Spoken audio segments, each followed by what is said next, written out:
This is KRQE News 13 with Dick Niffing and Jessica Goddard.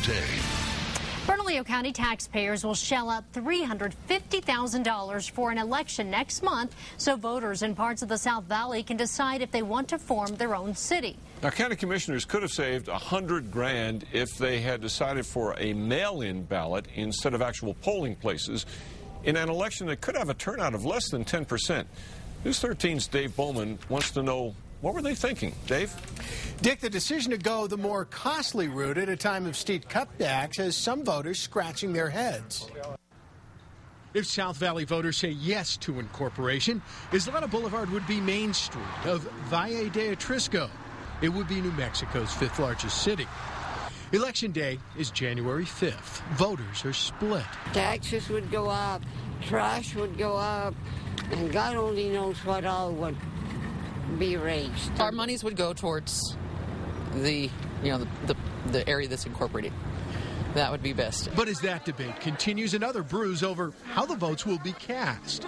Bernalillo County commissioners approved a plan to make this a traditional election with polling places. It's more traditional. People are used to that. It'll be more high profile, and I think it'll just get more voters to the polls. County Commissioner Art de la Cruz admits this traditional election will cost taxpayers $100,000 more than an election with mail-in ballots.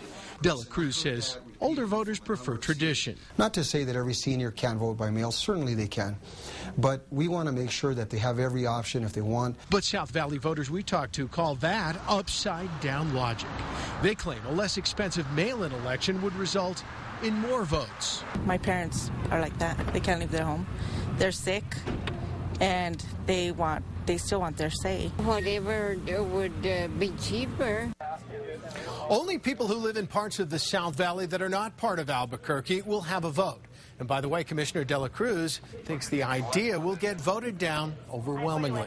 Back to you.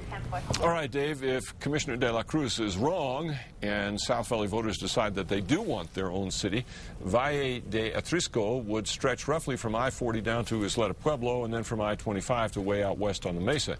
People who live in what is currently Albuquerque would still be in Albuquerque. In 1996, you might remember, South Valley voters rejected a plan to establish their own county.